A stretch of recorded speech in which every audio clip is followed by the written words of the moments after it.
तात चरण गहि मांगऊं राखहु मोर दुलार। सीता देहु राम कहूँ अहित न होई तुम्हार। विभीषण जी परम संत है और पर उपकार बचन मन काया, संत सहज स्वभाव खगराया। श्री कागभूषुंड जी संत के स्वभाव के बारे में कहते हैं कि अगर एक ही पंक्ति में संत का स्वभाव संक्षेप से कहा जाए तो मन वचन और कर्म से जो दूसरों को हित चाहता है वो तो केवल संत ही है। और विभीषण जी संत हैं। भगवान श्री राम ने उनको संत होने का प्रमाण पत्र दिया है। भगवान श्री राम ने कहा है, तुम सारिखे संत प्रिय मोरे, धरो देह नहीं आन निहोरे। भीषण, तुम्हारे जैसे संतों के कारण ही मैं नर रूप में आया हूँ। तो विभीषण जी ऐसे संत हैं, इसलिए रावण का भी भला चाहते हैं।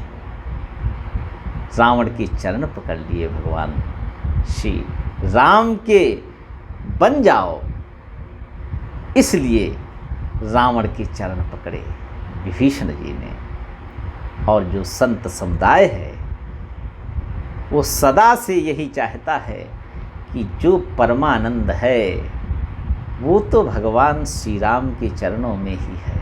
इसलिए संत सदा यही कहते हैं, सील गहन सबकी सहानी, कहन ही मुख राम, तुलसी रहिए यही रहानी, संत जनन को काम। मेरे श्री सद्गुरुदेव श्री राम हर्षण पीठाधीश्वर महाराज सदा कहते रहते हैं, सदाचार का पालन करें और तितिक्षु हो, अर्थात सबको अपराध करने पर भी क्षमा करता जाए और हृदय से और मुख से सदा नाम जप करे। जो ऐसी रहनी से रहता है वो संत है।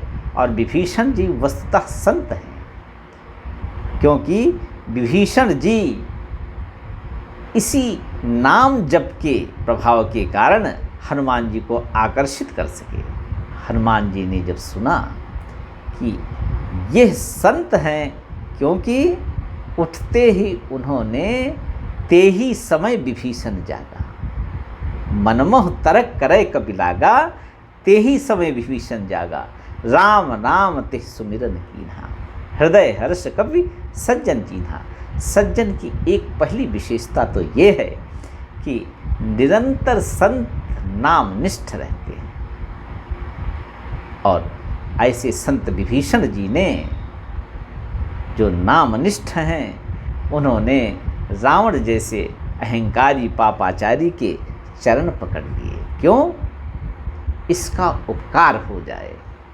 और श्री हनुमान जी ने भी विभीषण जी की तरह ही रावण से विनती की थी, हाथ जोड़कर विनती की थी, विनती करो जोरि कर रावण, सुनह मान तज मोर सिखावन। जब रावण को समझाया था हनुमान जी ने तो यही कहा था कि मैं तुम्हारे हाथ जोड़ता हूँ, विनती करो जोरि कर रावण, सुनह मान तज मोर सिखावन, देखो तुम निज कुलह विचारी, भ्रम तज भजो भगत भयहारी। भक्त वांछा कल्पतरु, प्रभु श्री राम का भजन करो, यही मैं आपसे हाथ जोड़कर प्रार्थना करता हूँ। ये श्री हनुमान जी ने रावण जैसे पापाचारी से प्रार्थना किया था। और विभीषण जी भी यही कह रहे हैं, तात चरण गहि मांगो राखह मोर दुलार, सीता देहु राम कहूँ अहित न होई तुम्हार। और भगवान शंकर ने कहा, देवी पार्वती, विभीषण ने जो बात कही वो न्याय संगत थी और पांडित्यपूर्ण थी, बुध पुराण श्रुति सम्मत वाणी, शास्त्र और वेद के अनुकूल थी वो वाणी, और नीति युक्त बात थी वो, कही विभीषण नीति बखानी। लेकिन इसका परिणाम क्या हुआ? जब सीता जी को देने की बात कही विभीषण ने, तो रावण के ऊपर इसका क्या प्रभाव पड़ा? सुनत दशानन उठा रिसाई। क्रोध इतना रावण का बढ़ गया कि अपने सिंहासन से उठकर खड़ा हो गया। खल तुहि निकट मृत्यु अब आई, और कहने लगा, दुष्ट, तुझे अब मृत्यु का भय नहीं है क्या? मृत्यु तेरे सम्मुख आ गई है, मेरे टुकड़ों पर पलता है। अरे संत किसी के टुकड़ों पर पलता है। संत की कृपा से संसार निर्भय है, शीतल है। और अहंकारी रावण कह रहा है कि जैसे सदा सठ मोर जियावा। अगर संत को कुछ दिया जाए तो ये समझ लो कि संत ने मेरे ऊपर उपकार किया है, इसलिए उस वस्तु को स्वीकार कर रहे हैं, और वस्तु अनंत गुना फल देकर आपके जीवन को आनंदित करेगी। लेकिन रावण क्या कह रहा है? जैसे सदा सठ मोर जियावा, और तुझको मेरे शत्रु का पक्ष अच्छा लगता है।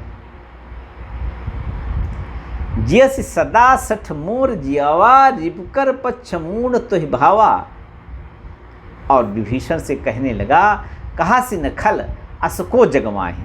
अरे मूर्ख, ये बता, इस संसार में त्रिलोक में कौन है इन भुजाओं के बल से जिनको मैंने जीत न लिया हो? और बात सही भी थी। लेकिन विभीषण जी अंदर का मर्म जानते थे कि सबको तो जीत लिया है, लेकिन जो कालों के काल हैं उनको अब कैसे जीतोगे तुम? कहा से न खल असको जगमाही, भुजबल जाह जिता न माही। और रावण ने यहाँ पर विभीषण के लिए इतना अच्छा द्वार खोल दिया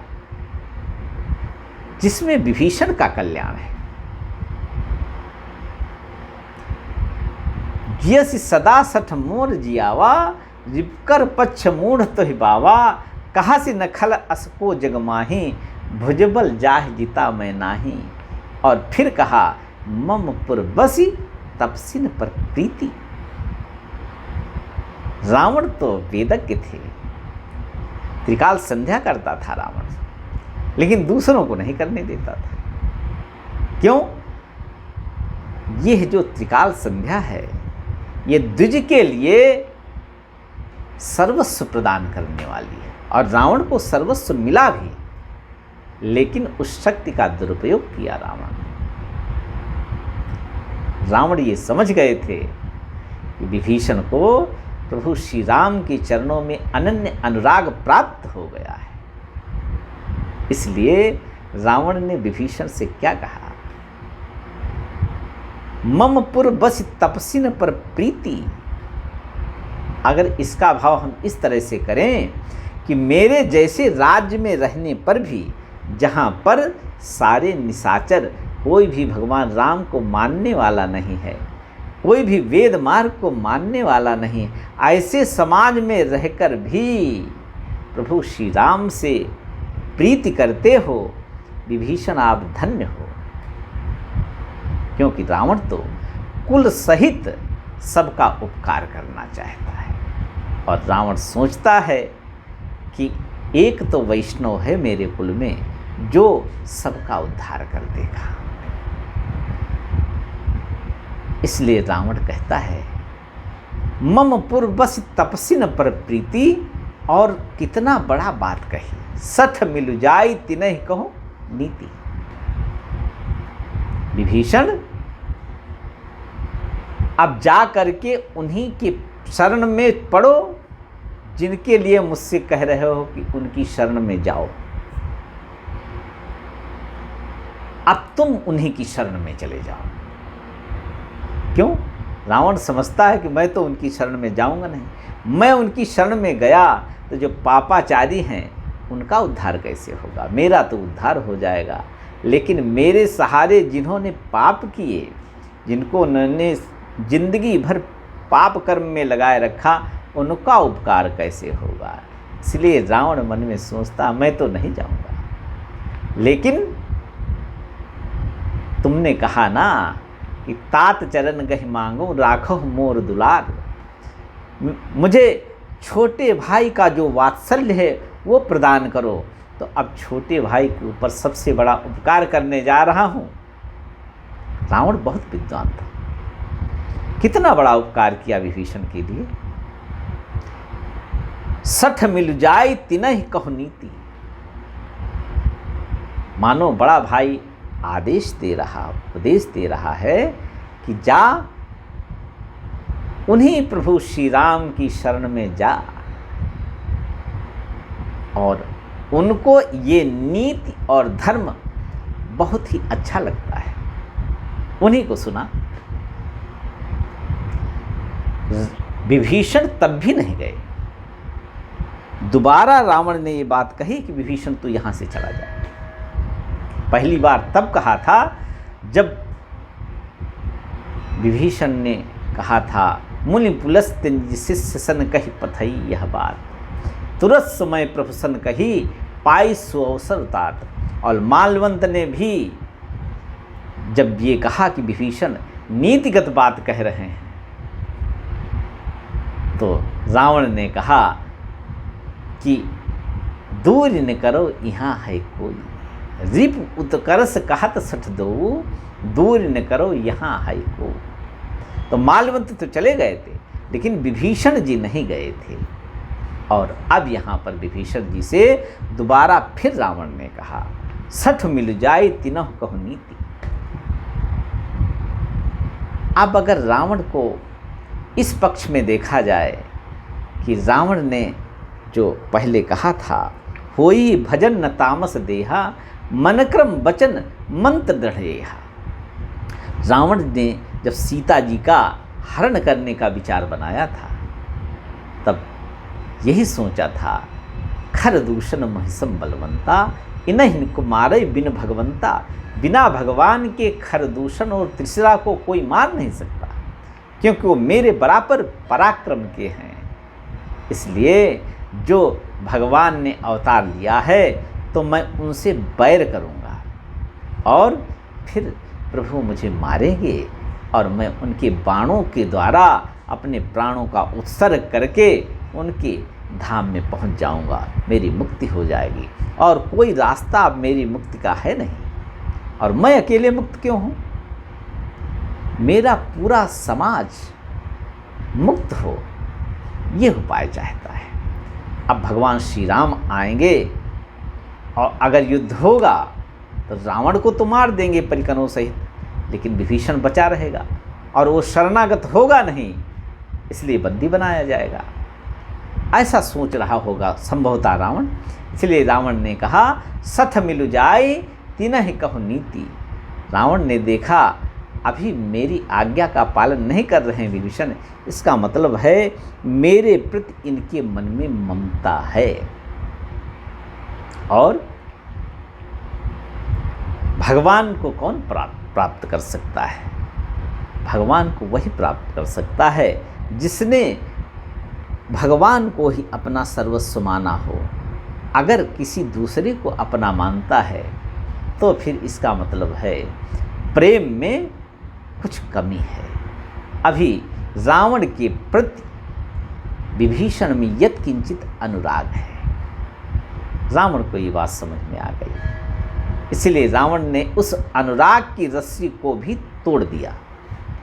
अस कह कीन्ह चरण प्रहारा, अनुज गहे पद बारह बारा। ऐसा कहकर रावण ने विभीषण को लात मारी।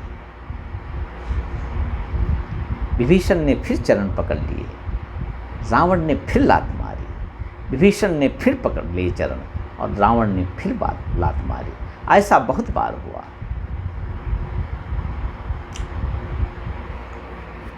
विभीषण बार बार चरण पकड़ते और रावण बार बार लात मार देता। अनुज गहे पद बारह बारा। बार बार विभीषण जी रावण के चरण पकड़ लेते। पार्वती जी को बड़ा आश्चर्य हुआ कि विभीषण जी ऐसा क्यों कह रहे थे, ऐसा क्यों कर रहे थे। जब रावण ने कह दिया कि तुम मेरी तरफ से मुक्त हो, तुम जाओ, यहाँ से चले जाओ और राम के पास चले जाओ, तब भी लात मारने के बाद भी चरण पकड़ रहे हैं कि रावण का हित हो जाए। शंकर जी ने कहा, पार्वती उमा संत कई यही बड़ाई, मंद करत जो करे भलाई। पार्वती, संत की इसी में तो महानता है कि जो संत का अपकार करता है, संत उसके प्रति भी ऐसा भाव रखते हैं कि इसका कल्याण हो जाए। परोपकार बचन मन काया, संत सहज स्वभाव खगराया। संत का ये स्वाभाविक स्वभाव है कि मन वचन कर्म से दूसरे का उपकार चाहे। लेकिन यहाँ पर रावण को तो मैं बहुत उपकारी मानूंगा कि उस ममता की डोर को रावण तोड़ देना चाहते हैं जो विभीषण के मन में रावण के प्रति है।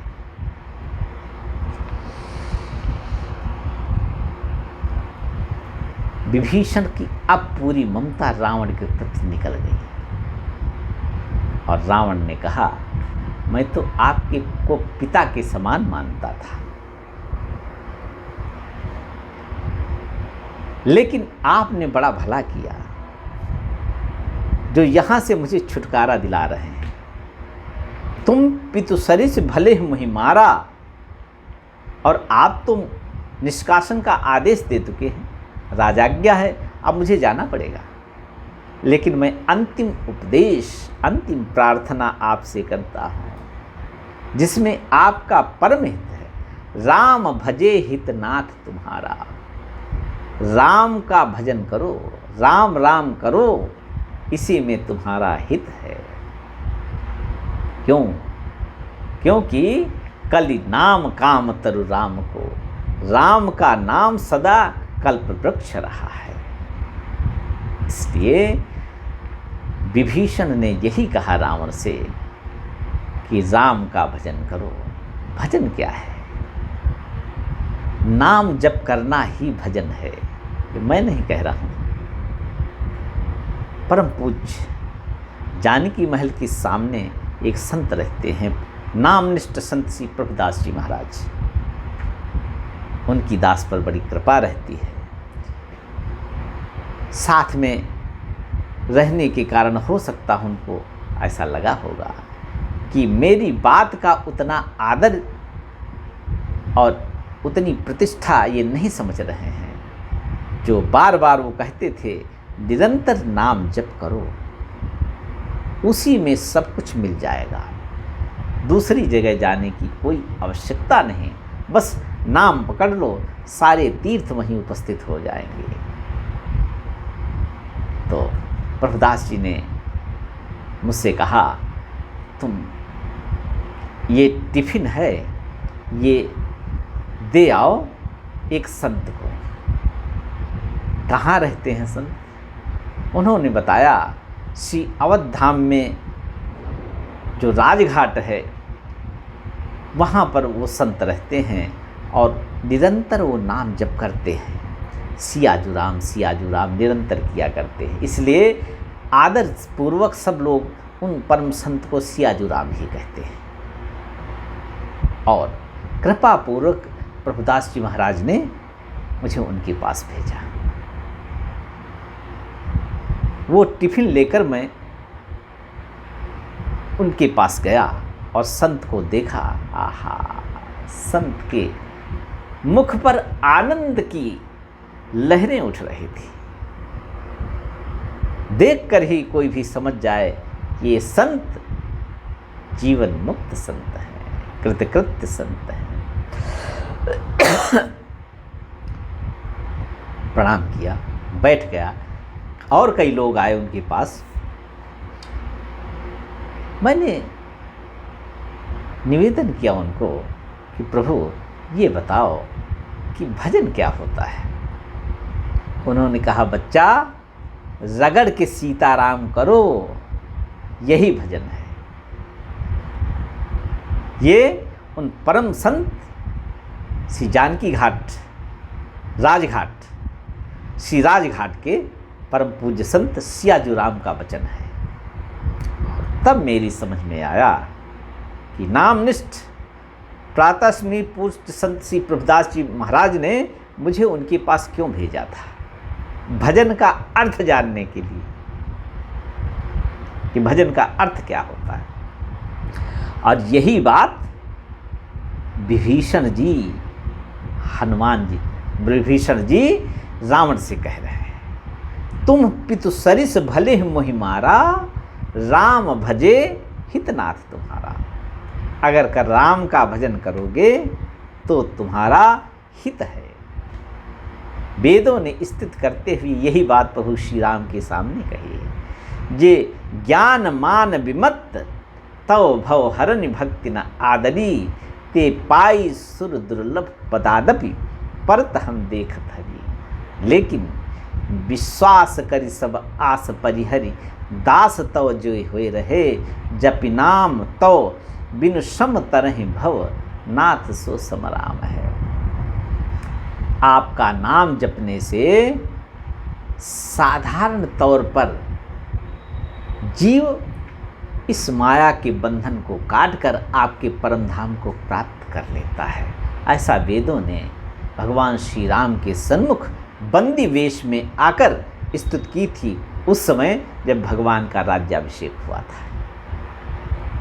और यही वेद सम्मत बात विभीषण जी, अत्यंत हितकारी बात विभीषण जी रावण से कह रहे हैं।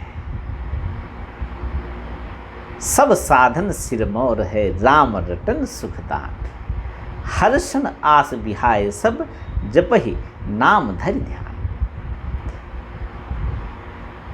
परम पूज्य प्रेमावतार पंचसाचार्य श्री रामहर्षण दास जी ने भी यही बात नाम जप के बारे में कही है कि सब साधनों का सिरमौर अगर कोई साधन है तो वो नाम जप है। सब साधन सिरमौर है। परम पूज्य श्री रामहर्षण दास जी ने अपनी हर्षण सतसई में नाम महिमा का वर्णन करते हुए लिखा है, सब साधन सिरमौर है, राम रटन सुखदान, हर्षण आस बिहाय सब, जपहि नाम धरि ध्यान। और फिर इसका भी समाधान किया कि नाम जपने में ध्यान कहाँ लगेगा, मन तो भटकता है, मन उकताता है। अच्छा काम करने का अभ्यास अगर होता मन को, तो यहाँ जीवन ही क्यों होता, जन्म क्यों होता। इस मन को तो अभ्यास है विभिन्न दुराचारी विचारों को संकल्प विकल्प करने का। उसका उपाय बताया सरकार ने हर्षण सतसई में, प्रथम ही जो मन ना रमय, राम रटा नहीं जाए, हर्षण मन ही सुझाव दे, बरबस जाप पढ़ाए।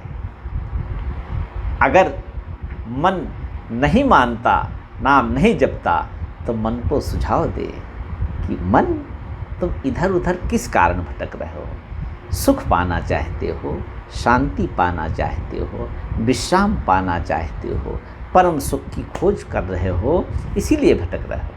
लेकिन वो कहीं यहाँ कहाँ धरा है संसार में। ये मन को सुझाव दे साधक, हर्षण मन ही सुझाव। प्रथम मन नहीं लगेगा।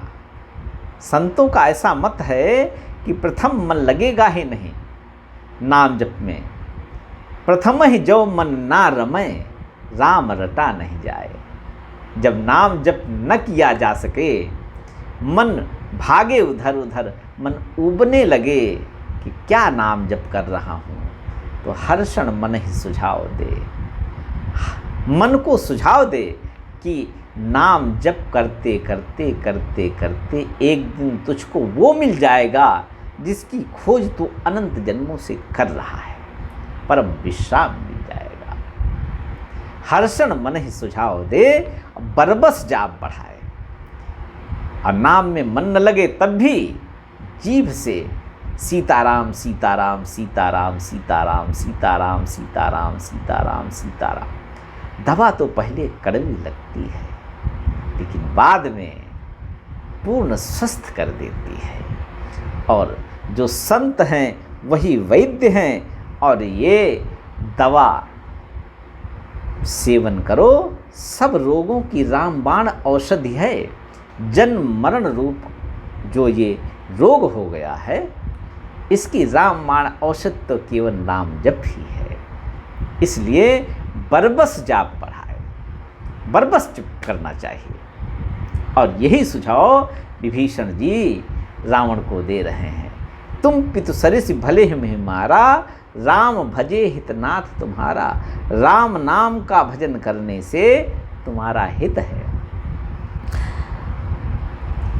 ऐसा कहकर 4 सचिवों को लेकर सचिव संग लय नभ पथ गए।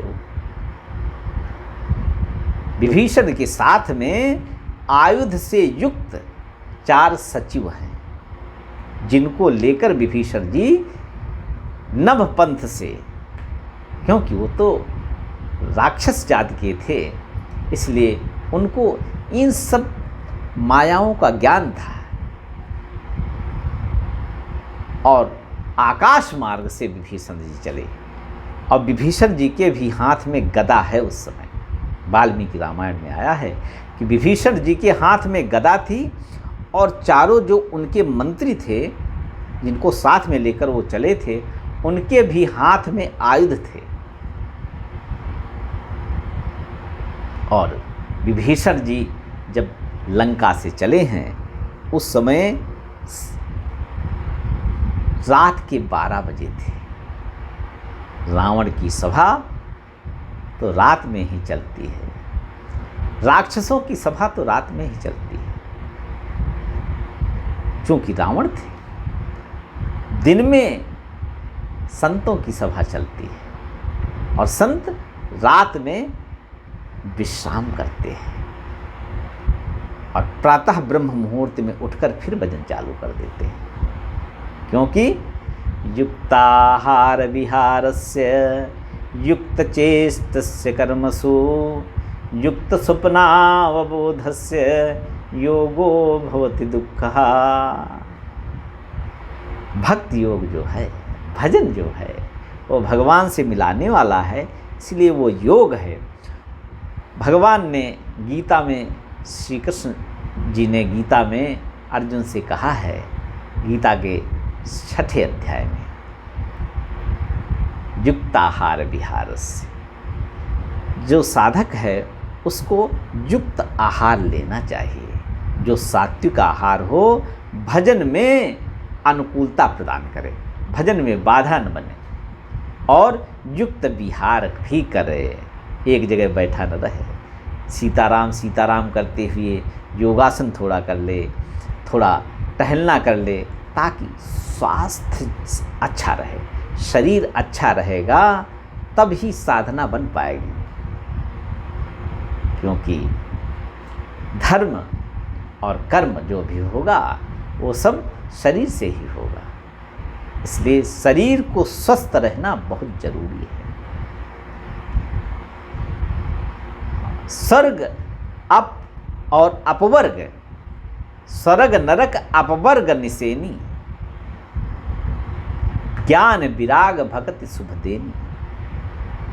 ये शरीर जो है, स्वर्ग अपवर्ग और नरक, अब इस शरीर से ऐसे कर्म करो जिससे स्वर्ग मिल सकता है, ऐसे कर्म करो जिससे नरक मिल सकता है, और ऐसा कर्म जिससे अपवर्ग मिल सकता है। अर्थात पुण्य और पाप दोनों जब भस्म हो जाएंगे तब अपवर्ग मिलेगा। पुण्य है तो पुण्य के कारण क्या होगा, स्वर्ग में जाएंगे। अतेतम भुक्त्वा स्वर्गलोकम विशालम क्षीणे पुण्ये मर्त्यलोकम विशन्ति। श्रीमद् भगवद गीता के 9वें अध्याय का 21वां श्लोक। ते तम भुक्त्वा स्वर्गलोकम विशालम क्षीणे पुण्ये मर्त्यलोकम विशन्ति एवं त्रयी धर्म मनु प्रपन्ना गतागतम काम कामा लभन्ते। भगवान श्री कृष्ण ने अर्जुन से कहा है कि भाई निष्काम होकर भजन करो, और निष्कामता तो आएगी धीरे धीरे जब मन को ऐसा विश्वास हो जाएगा कि मेरी सारी कामनाओं की पूर्ति नामनिष्ठ होने में ही है। इसलिए भजन मार्ग में भगवान ने सावधान किया है। अगर तुमको भजन मार्ग में सावधानी पूर्वक भवसागर पार करना है तो युक्ताहार विहारस्य युक्त चेष्टस्य कर्मसु, कर्मों में चेष्टा भी रखनी चाहिए, योगासन करने चाहिए और नियत कर्म करने चाहिए। शास्त्र युक्त जो कर्मों का आदेश किया गया है उनको करना चाहिए। भगवान ने गीता में कहा नियतम कुरु कर्म तुम कर्म ज्यायो हे कर्मणः। गीता के 3 अध्याय में कहा नियतम कुरु कर्म तुम कर्म ज्यायो हे कर्मणः। हे अर्जुन, आप शास्त्र विहित कर्म करो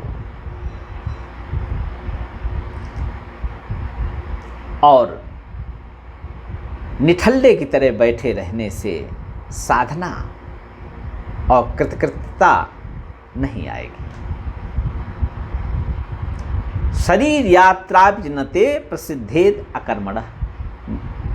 अगर निठल्ले जैसे बैठे रहे अर्जुन तो उसको फिर शरीर यात्रा में भी कष्ट होगा। इसलिए कर्म तो करना है, लेकिन रसखान गोविंद यू भजिए जिमें नागरिकोचित गागर में। निरंतर नाम जप किया जाए, निरंतर नाम। युक्ताहार विहारस्य युक्त चेष्टस्य कर्मसु युक्त स्वप्नावबोधस्य योगो भवति दुःखः। युक्त समय पर सोने से, युक्त समय पर जागने से यह भजन मार्ग सुखपूर्वक आपको पार लगा देगा, हमको पार लगा देगा। ऐसा श्री भगवान कृष्ण जी ने गीता में अर्जुन को उपदेश दिया है। इसलिए साधक लोग समय पर सोते हैं और समय पर जागते हैं। जो शास्त्रों का आदेश है उसके अनुसार वो सोते हैं, उसके अनुसार वो जाग जाते हैं और फिर भजन करते हैं। इससे क्या होता है, सुगमतापूर्वक उनका जीवन भजनानंदी हो जाता है और दिन में सब काम करते हुए दिखते हैं, लेकिन काम तो संसार का करते हैं, लेकिन संसार के लिए नहीं करते हैं, भगवान की प्रसन्नता के लिए करते हैं वो सारे कार्य। मत कर्म कृत मत परमो मत भक्तः संग वर्जिता। हे अर्जुन, मेरे लिए कर्म कर दो। मेरे लिए कर्म करने का मतलब है ये शास्त्र आज्ञा है, ये भगवत आज्ञा है, इसलिए मैं ये कर रहा हूँ। इससे मेरे प्रभु श्री सीताराम जी प्रसन्न होंगे। ऐसा समझ करके जो साधक हैं वो अपने जीवन को इस तरह से ढालते हैं साधना के ढांचे में कि जीवन उनका धन्य हो जाता है। इसलिए दिन में सारे कर्म के व्यापार, रात में समय पर सोना। लेकिन रावण की सभा रात के 12 बजे चल रही है और जब विभीषण को रावण ने निकाला उस समय रात के 12 बजे थे, अर्धरात्रि थी।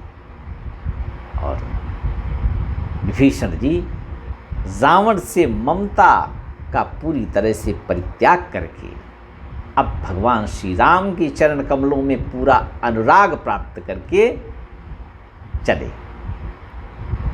और एक बात कह दिया, सबहि सुनाई कहत अस भयो, सचिव संग लय नभ पथ गयऊ, सबहि सुनाई कहत अस भयो।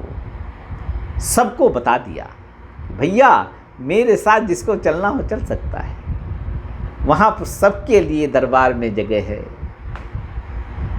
राम सत्य संकल्प प्रभु। सबको ये उपदेश देकर विभीषण जी कहे हैं कि ऐसा न कोई समझे कि विभीषण जी अकेले अपना साधन साधने चले गए हम लोगों को छोड़कर। इसलिए अंतिम उपदेश दिया, राम सत्य संकल्प प्रभु। राम परमात्मा है, उनके सारे संकल्प सत्य होते हैं, क्योंकि भगवान राम सत्यवादी जितेंद्रिय सत्य संकल्प हैं और प्रभु हैं, परमात्मा है। और रावण से कहने लगे विभीषण, सभा काल बस तोरी, ये जो तुम्हारी पूरी सभा है, यहाँ पर जितने मंत्री हैं ना, जिन्होंने बोला है कि मस्त करो, चुपचाप रहो, आने दो बानर और भालुओं को, हम लोग भोजन करेंगे उनका, ये सब झूठ बोल रहे हैं, अहंकार बस बोल रहे हैं, मुंह देखी की बात कर रहे हैं। इसलिए पूरी सभा अब काल के वश में हो गई है। रावण ने कहा था, खल तो ही निकट मृत्यु अब आई, अब इसका उत्तर विभीषण जी ने दे दिया। सभा काल बस तोरी, आप ही नहीं आपकी पूरी सभा अब काल के वश में है। और मैं रघुवीर की शरण में जा रहा हूं। जीवन में ऐसा होना एक दुर्लभ घटना है,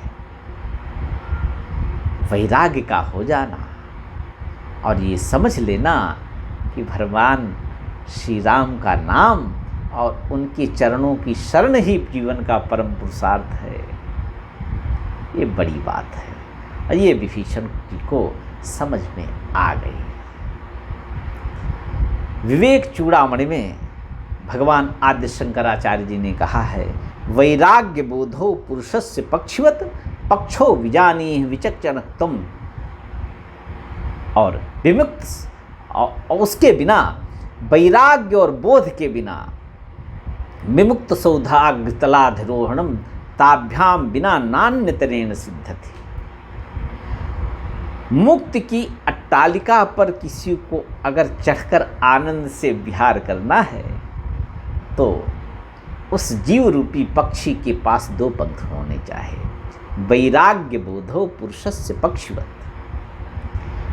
एक पंख वैराग्य का हो, एक पक्ष हो जिसमें भगवान की महिमा का ज्ञान हो, क्योंकि भगवान की महिमा का ज्ञान हुए बिना वैराग्य हो ही नहीं सकता है। इसलिए आदि शंकराचार्य ने विवेक चूड़ामणि में कहा, वैराग्य बोधो पुरुषस्य पक्षवत पक्षो विजानीह विचक्षणत्वम विमुक्त सौधाग्रतलाधिरोहणम ताभ्याम बिना नान्यतरेण सिद्धति। इन दो पंखों के बिना कोई भी साधक रूपी पक्षी उस कृतकृत्यता की अटारी पर बैठ नहीं सकता। ये उद्घोष है आदि शंकराचार्य जी का। और विभीषण जी को ये दोनों पंख अब लग गए। अपने परिवार से, अपने पद से, अपने संसाधनों से, अपनी सुख सुविधाओं से मुंह मोड़ लिया विभीषण जी ने। क्यों? उनको समझ में आ गया ये भगवान का नाम और भगवान के चरण दो ही यहाँ पर आश्रय के योग्य है। दो का ही आश्रय लेना परम पुरुषार्थ है। इसलिए सचिव संग लय नभ पथ गए और कहने लगे, मैं रघुवीर शरण अब जाऊं देहु जन खोज। अब कोई मुझे दोष मत देना, अब मैं रघुनाथ जी के चरणों की शरण जा रहा। ऐसे विभीषण जी हैं, ऐसे संत हैं। विभीषण जी तो परम संत हैं।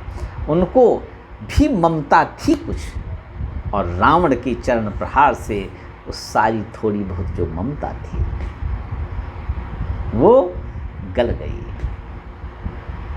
विभीषण जी ने ये बात भगवान राम जी से कही, अपने मन की बात। उर कछ प्रथम वासना रही, हे प्रभु मैं झूठ नहीं बोलूँगा, मुझे भी इस संसार के प्रति अनुराग था, लेकिन थोड़ा थोड़ा था। लेकिन जब आपके चरणों के प्रति प्रेम बढ़ा ना, प्रभु पद प्रीति सरित सो बही, आपके चरणों की अनुराग की जो सरिता बही हृदय में, उसने इस वासना को धुल दिया और अब मैं निर्मल होकर आया हूँ प्रभु आपके पास। और भगवान को तो निर्मल मन जन सो महि पावा, मोह कपट छल छिद्र न भावा। इसी प्रसंग में भगवान राम ने यह अपना स्वभाव वर्णन किया है कि मुझे भाता कौन है। संसार की भी देख लेना और भगवान के भी हो जाना, ये दो अलग अलग रास्ते हैं।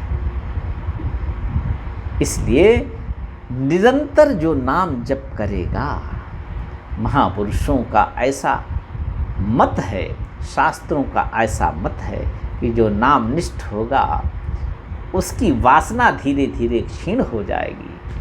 और एक दिन वो भी कहेगा विभीषण की तरह, प्रभु अब मैं आपकी शरण में आ गया हूँ, क्योंकि संसार की सारी वासनाएं निर्मूल हो गई हैं नाम जप के कारण, और आपके चरणों में अनुराग नाम महाराज ने प्रकट कर दिया। और कछ प्रथम वासना रही, प्रभु प्रद प्रीति सरित सो बही, बह गया। ऐसा विभीषण जी का स्वभाव, ऐसा विभीषण जी का भगवान राम के चरणों में अनुराग, और ऐसे नामनिष्ठ विभीषण जी ये पूरी तरह से उपयुक्त थे भगवान राम के चरणों की शरण प्राप्त करने के लिए।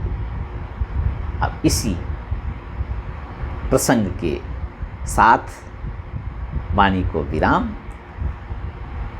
सीताराम सीताराम सीताराम सीताराम, लोकाभिरामं रणरंगधीरं, राजीवनेत्रं रघुवंशनाथं,